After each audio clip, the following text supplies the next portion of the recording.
Hello বন্ধুরা, সবাই কেমন আছো? আশা করি সবাই খুব ভালো আছো। আর আমিও ভালো আছি। ভালো থাকাটা এখন খুব মুশকিল, তবুও তারই মাঝখানে ভালো থাকতে হবে। নিজেদেরকে সবাইকে দেখভাল করার জন্য নিজেকে ভালো থাকতে হবে। আর বিশেষ করে বাড়িতে অসুস্থ মানুষ, বয়স্ক মানুষ, বাচ্চা, স্কুল পড়ুয়া এরা থাকলে তো কাজের শেষ থাকে না। আর আজকে হঠাৎ করে ইচ্ছে হলো একটা মিনি ব্লগ শেয়ার করি। তোমরা তো শর্ট ভিডিও বেশ পছন্দ করছো, মানে দেখছো, লাইক কমেন্ট তো করছো না আমি জানি, না করো তাতে অসুবিধা নেই, এতেই আমি খুশি। তো যাই হোক, আর আজকে নিয়ে এসেছি ছোট্ট একটা কাজ, না না, ছোট্ট কাজ এটা নয়। বর্ষার দিনে জামা কাপড় কাচা মেলা এক গুরু দায়িত্ব যেন।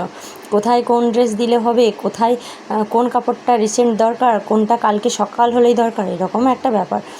আর যেহেতু অসুস্থ মানুষ বাড়িতে, স্কুল পড়ুয়া বাড়িতে, ছোটো বাচ্চা, সব মিলেমিশে যেন একেবারে কোনটা কখন কোথায় দিলে তাড়াতাড়ি শুকাবে।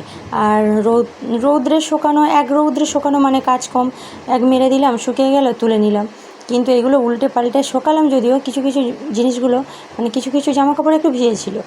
আর এমন সময় হঠাৎ করে বৃষ্টিটা এলো না, সেই শুকনো জামা কাপড়গুলো ভেজার সাথে এক জায়গা করে ফেলেছি, সেগুলোও একটু একটু ভিজে গেছে। তাই জন্য একটু বুদ্ধি ঘাঁটি সকলে যেমন দেয় আমারও তেমন করতে হচ্ছে। এটা সব বাড়িতে সবাইয়ের এরকম ভোগান্তি হয়, তাই না?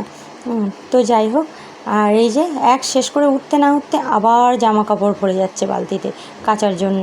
আর এই দেখুন, আমার মেয়ে স্কুল থেকে আসলেই ব্যাস সঙ্গে সঙ্গে ছেড়ে দিল, আবার হাফ বালতি হয়ে গেল। যাই হোক, ওপরে আসলাম, কারেন্ট চলে গেল, জামা কাপড় মেলা শেষ, কারেন্ট চলে এলো। তো টাটা, সবাই ভালো থেকো।